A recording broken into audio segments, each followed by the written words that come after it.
أحسب فيسم دaqsek qawwi li meta jissemma jġib miegħu rispett u misteru. Dan l-isem huwa Rahweh, kelma li ġġorr il-pis tal-eternità.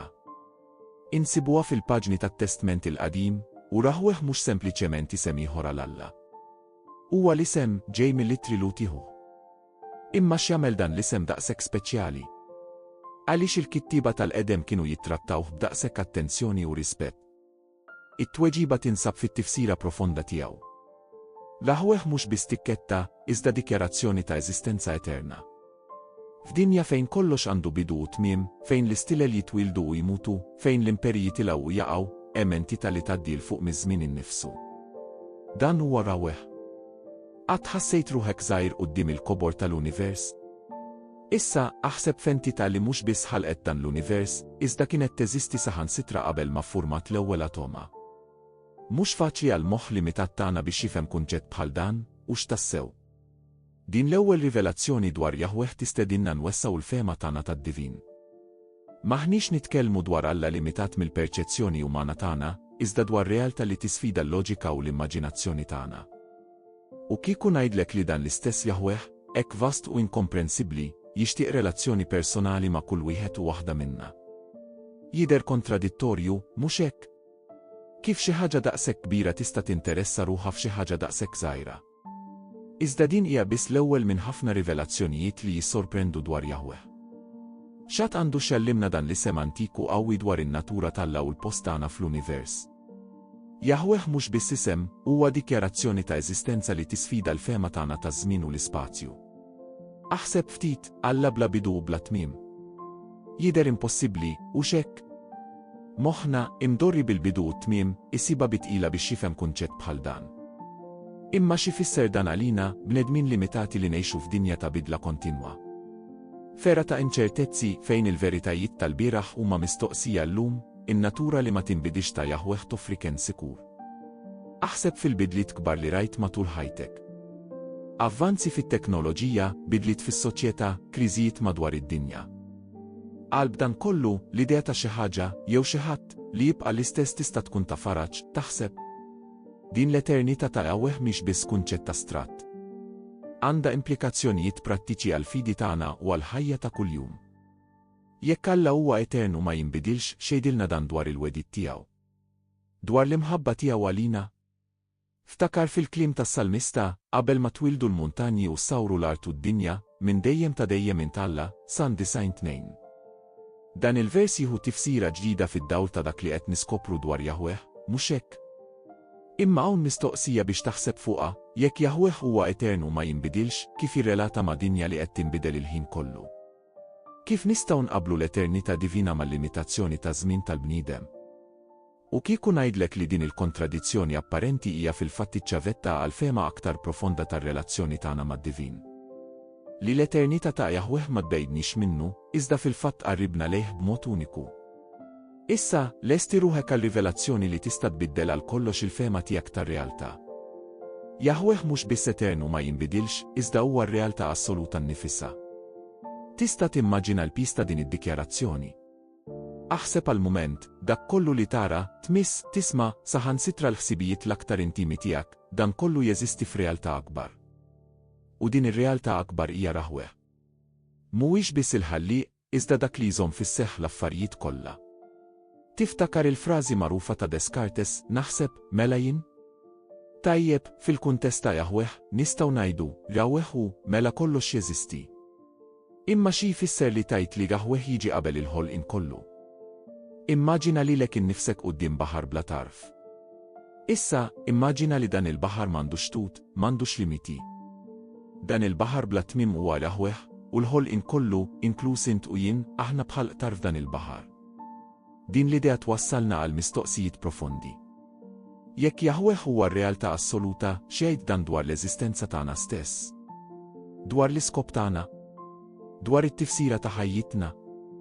Ara x'jgħid l-Apostlu Pawlu fl-Atti 17:28, għax fih ngħixu, nitħarku aħna. Fid-dawl ta' dak li qed nesploraw, dan il-vers jieħu profondità sorprendenti, mhux hekk? Imma hawn xi ħaġa biex taħseb fuqha, jekk Jahweh huwa r-realtà assoluta, kif dan jaffettwa l-fehma tagħna tat-tajjeb u l-ħażin. Tal-verità u l-gideb? ta' dak li hu sewwa u dak li mhuwiex? U kieku ngħidlek li din ir-rivelazzjoni dwar Jahweh ma tnaqqasx l-importanza tagħna, iżda fil-fatt tollija. Li tkun parti mir-realtà assoluta jaqadna b'mod uniku mad-divin. Issa, rivelazzjoni oħra li tista' tisfida dak kollu li ħsibt li taf dwar id-dipendenza u l-awtonomija. Jahweh, l-aqwa enti li qegħdin nesploraw, għandu karatteristika li tiġi qrib l-inimmaġinabbli, indipendenza sħiħa. Fid-dinja tagħna kollox hu marbut flimkien. Il-pjanti jeħtieġu x-xemx, l-annimali jeħtieġu l-ikel, il-bnedmin jeħtieġu lil xulxin. Imma Jahweh? Huma jeħtieġ assolutament xejn ħlief lilu nnifsu biex jeżisti jew iżomm lilu nnifsu. Huwa diffiċli għalina bnedmin intrinsikament dipendenti li nifmu kunċett bħal dan, mhux hekk. Immaġina eżistenza li ma teħtieġ l-ebda appoġġ minn barra, li hija kompletament autosuffiċjenti. Din hija n-natura ta' Jahweh. Tiftakar l-istorja tal-ħolqien fil-ktieb tal-Ġenesi? Alla ħala is-semmewwiet u l-art, id-dawl u d-dlam, il-pjanti u l-annimali. Imma x'immotiva dan il-ħolqien? Ma kienx ħtieġa, iżda qatt ta' rida pura u mħabba. Din l-indipendenza assoluta ta' Jahweh tqajjem mistoqsijiet profondi. Jekk Alla ma jeħtieġnix għaliex ħalaqna? Jekk huwa autosuffiċjenti għaliex jimpurtah mit-talb tagħna, mill-ġlied tagħna, minn ħajjitna? Il-profeta Isajja jagħtina ħiel f'Isajja 40:28, ma tafx ma smajtx lil mulejta dejjem, Alla, il-ħalliq tat-truf tal-art, la jgħajja u lanqas jitgħajja. Dan il-vers jieħu tifsira ġdida fid-dawl ta' dak li qed niskopru, taħseb? Imma hawn xi ħaġa biex taħseb dwarha, jekk Jahweh huwa kompletament indipendenti, xejn dan dwar il-valur li jagħti lilna. Dwar it-tifsira tar-relazzjoni tagħna miegħu. U kieku ngħidlek li din l-indipendenza ta' Jahweh, minflok ma tagħmilna insinifikanti, fil-fatt enfasizza l-miraklu tal-imħabba tiegħu għalina. Li l-għażla li jidħol f'relazzjoni magħna, mingħajr ebda bżonn, tagħmel din ir-relazzjoni saħansitra aktar prezzjuża. Aħna mistiedna naħsbu mill-ġdid mhux biss it-teoloġija tagħna, iżda l-eżistenza tagħna stess. Kif jista' l-fejm tal-indipendenza tagħna jbiddel il-mod kif naraw id-dipendenza tagħna fuq? Kif jista' dan ibiddel il-mod kif ngħixu l-fidi tagħna fil-ħajja ta' kuljum, fejn aħna mdorrijin nagħmlu paraguni? Inqablu l-prezzijiet, il-ħiliet, il-kisbiet. Iżda meta niġu għal Jahweh, il-paraguni kollha jfallu. Huwa f'kategorija għal kollox għalih. Aħseb fl-aktar bnedmin b'saħħithom li taf, mexxejja tad-dinja, ġenji tax-xjenza, atleti straordinarji. Issa, immaġina inti li seta l-erf u l-majsta tiegħu jisbu lil dawn kollha flimkien, mhux biss b'marġni żgħira, iżda infinitament. Dan huwa Jahweh. Tiftakar l-istorja ta' Ġob? Meta fl-aħħar Alla jwieġeb lil Ġob, ma joffrix spjegazzjonijiet, iżda jistaqsi fejn kont int meta jinqed is-sisin tal-art, Ġob 38:4. Dan il-vers jieħu dimensjoni ġdida fid-dawl ta' dak li qed niskopru dwar kemm Jahweh ma jistax jitqabbel ma' ħadd, mhux hekk? Imma xi jfisser għalina bnedmin limitati u finiti li naduraw Alla li ma jistax jitqabbel. Kif nistgħu nidħlu f'relazzjoni ma' xi ħadd daqshekk il fuq mill-fehma tagħna? Il-profeta Isajja jagħtina ħiel, ma min se xebbuni biex inkun bħalu, jgħid il-Qaddis, Isajja 40:25. Dan il-vers jistedinna narfu n-natura unika assoluta ta' Jahweh. Hawn xi ħaġa biex taħseb dwarha, jekk Jahweh ma jistax jitqabbel, kif dan jaffettwa l-qima tagħna? Il-fiduċja tagħna? It-talb tagħna? U kieku ngħidlek li n-natura unika ta' Jahweh, minflok ma tbedna minnu, fil-fatt toffrilna pedament so tal-fidi tagħna. Li taraf Alla li m'hemm xi ieħor bħalu jagħtina sigurtà li xejn f'din id-dinja ma jista' joffri. Aħna sfidati biex inwessaw il-viżjoni tagħna tad-divin. Kif jista' l-fejm ta' kemm Alla ma jistax jitqabbel ibiddel il-perspettiva tagħna dwar l-isfidi li niffaċċjaw? Kif jista' dan jinfluwenza d-deċiżjonijiet ta' kuljum tagħna u t-tfittxija tagħna għal skop? Din ir-rivelazzjoni tista' tkun balsmu għal ruħek f'nofs it-taqlib tal-ħajja. Jahweh, l-Alla li qed niskopru, huwa kostanti u ma jinbidilx. F'dinja ta' bidla perpetwa u jibqa' l-istess. Aħseb għal-mument, kemm il-darba rajt iċ-ċirkostanzi tiegħek jinbidlu drastikament. Relazzjonijiet li jinbidlu, karriri li jieħdu direzzjonijiet mhux mistennija, valuri soċjali li jinbidlu. F'nofs tant inċertezza, Jahweh jippreżenta lilu nnifsu bħala kolonna soda ta' affidabilità. Imma xi jfisser ta' sew li tajt li Alla ma jinbidilx? Mhux biss li jfisser li ma jbiddilx femtu bħalna. Ifisser li n-natura tiegħu, il-karattru tiegħu, l-iskopijiet tiegħu jibqgħu l-istess għal dejjem. Tiftakar il-kliem tal-Apostlu Ġakbu. Kull qotja tajba u kull don perfett ġej minn fuq, nieżel mingħand il-missier tad-dawl, li fih ma hemm ebda tibdil u anqas delta tidwir, Ġakbu 1:17. Fid-dawl ta' dak li qed nesploraw, dan il-vers jieħu font li jfarraġ taħseb. Imma hawn mistoqsija biex tirrifletti fuqha, jekk Jaħweh ma jinbidilx, kif jirrelata ma' dinja li qed tinbidel il-ħin kollu. Kif nistgħu nirrikonċiljaw il-kostanza divina mal-bidliet li nesperjenzaw fil-fidi tagħna u fil-fehma tagħna ta' Alla? U kieku ngħidlek li n-natura li ma tinbidilx ta' Jaħweh ma tagħmlux il-bot jew irrilevanti, iżda fil-fatt toffri ankra sigura f'nofs il-maltemp tal-ħajja. Li taraf Alla li ma jinbidilx jagħtina stabilta li l-ebda ċirkostanza ma tista' ċaqlaq. Aħseb fil-wedid tal-Alla mniżla fl-Iskrittura. X'tfisser in-natura li ma tinbidilx ta' Jaħweh għal dawn il-wedid? Kif taffettwa l-fiduċja tagħna fihom? Aħna mistiedna biex nerġgħu neżaminaw il-kostanza tagħna stess. F'dinja li tagħti valur lil flessibilità u l-adattament, kif in-natura li ma tinbidilx Alla tisfida u ssawwar il-valuri tagħna. Kif nistgħu nirriflettu din il-karatteristika divina f'ħajjitna stess? Din ir-rivelazzjoni dwar in-natura li ma tinbidilx ta' Jaħweh mhix biss verità teoloġika astratta. Hija stedina biex insibu mistrieħ u sigurtà f'Alla li jibqa' l-istess il-bieraħ, illum u għal dejjem. Kif jista' dan ibiddel il-perspettiva tiegħek dwar it-tlajja u l-inżul tal-ħajja? Jaħweh, l-Alla li konna nesploraw, mhuwiex biss osservatur tal-verità, huwa l-istandard assolut tal-verità nnifsu, jiddefinixxi dak li hu veru, tajjeb u sabiħ. F'dinja fejn il-verità tidher dejjem aktar relattiva, fejn it-tajjeb u l-ħażin spiss jitħaltu, Jaħweh jippreżenta lilu nnifsu bħala bussola infallibbli, fanal sotta rettitudni u sbuħija. Imma xi jfisser tassew li tajt li Jaħweh huwa l-istandard tal-verità? Mhux biss li tajt li hu qatt ma jikdeb. Huwa li taraf li l-essenza nnifisa tal-verità, tal-ġustizzja u tas-sbuħija toħroġ min-natura tiegħu. Tiftakar il-kliem ta' Ġess? Jiena u triq, il-verità u l-ħajja, Ġwanni 14:6. Fid-dawl ta' dak li qed niskopru, din id-dikjarazzjoni tieħu profondità sorprendenti, mhux hekk? Ġess bħala l-espressjoni perfetta ta' Jaħweh, jinkorpora dan l-istandard assolut. Imma hawn mistoqsija biex tirrifletti fuqha, jekk Jaħweh huwa l-istandard tal-verità, kif dan jaffettwa d-deċiżjonijiet etiċi tagħna. Kif innavigaw kwistjonijiet morali komplessi f'soċjetà li spiss tirrifjuta l-idea ta' veritajiet assoluti. U kieku ngħidlek li tifhem lil Jaħweh bħala l-istandard tal-verità ma jagħmilniex intolleranti jew inflessibbli, iżda fil-fatt jagħmmarna biex niffaċċjaw l-isfidi morali ta' żmienna b'ċarezza u kompassjoni. Aħseb fil-kwistjonijiet etiċi l-kbar ta' żmienna, ġustizzja soċjali, preservazzjoni ambjentali, avvanzi teknoloġiċi.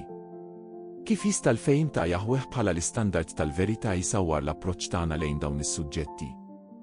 Is-Salmista jiddikjara, is-somma tal-kelma tiegħek hija l-verità, Salm 119:160. Kif din id-dikjarazzjoni tirrelata ma' dak li qed niskopru dwar Jaħweh? Kif għandha tinfluwenza l-qari u l-interpretazzjoni tagħna tal-Iskrittura? Fera ta' post-verità, kif nistgħu nankraw ħajjitna fl-istandard li ma jinbidix tal-verità li hu Jaħweh? Din ir-rivelazzjoni dwar Jaħweh bħala l-istandard tal-verità mhix stedina għal ġudizzju, iżda trasformazzjoni. Hija sejħa biex nallinjaw ħajjitna mal-verità, ir-rettitudni u sbuħija li joħorġu minn Alla nnifsu. Kif jista' dan ibiddel il-mod kif tgħix, taħdem u tirrelata mal-oħrajn? F'dinja fejn il-valur spiss jitkejjel bġid, seta' jew fama, Jaħweh jippreżenta lilu nnifsu bħala t-teżor suprem, il-ġewra ta' valur kbir li tisbok kull ħaġa oħra li nistgħu nimmaġinaw. Imma xi jfisser tassew li tajt li Jaħweh huwa l-aktar enti importanti u ta' valur? Mhux biss li tajt li hu qawwi jew influwenti. Huwa li taraf li l-eżistenza kollha ssib l-iskop u t-tifsira tagħha fl-aħħar mill-aħħar fih. Tiftakar il-kliem ta' Ġess fid-diskors tal-muntanja. Fittxu l-ewwel is-saltna ta' Alla u l-ġustizzja tiegħu, u dan kollu jingħatalkom ukoll, Mattew 6:33. Fid-dawl ta' dak li qed niskopru, dan it-tagħlim jieħu profondità ġdida, mhux hekk? Imma hawn mistoqsija biex tirrifletti fuqha, jekk Jaħweh huwa l-aktar enti ta' valur, kif dan għandu jinfluwenza l-prijoritajiet tagħna? Kif nibbilanċjaw ir-responsabbiltajiet tad-dinja tagħna ma' tfittxija għal dan it-teżor suprem?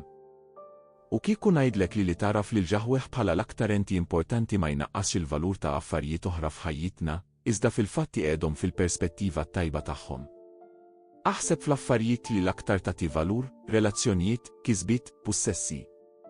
Kif il-fema ta' Jahweh bħala lenti supremament ta' valur taffettwa l-mod kif tara u tapprezza dawn l-affarijiet.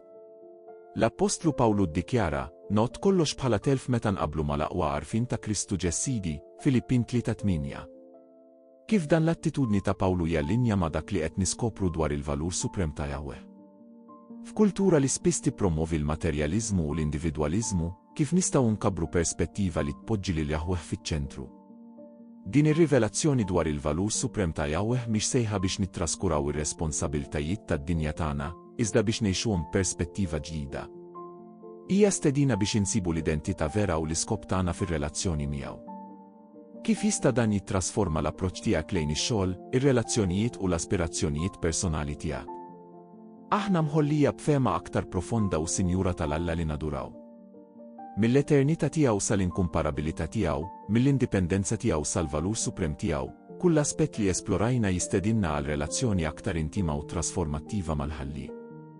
Dawn il-veritajiet mhumiex biss kunċetti teoloġiċi, iżda realtajiet ħajjin li għandhom il-qawwa li jsawru mill-ġid il-fidi tagħna, il-prijoritajiet tagħna u l-viżjoni tagħna tad-dinja.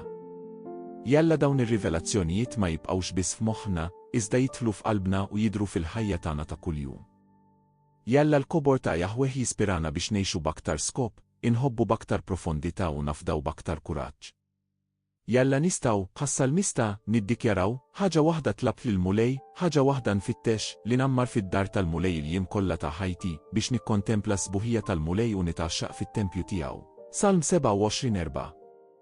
Jalla l-paċi ta' Jahweh, li taddi kull fema, tħares qlubkom u moħħkom. Jalla din l-iskoperta titrasforma kull aspett ta' ħajtek. Slim, u jalla l-barkit ta' Jahweh ikunu miegħek dejjem. Salla għali mistana.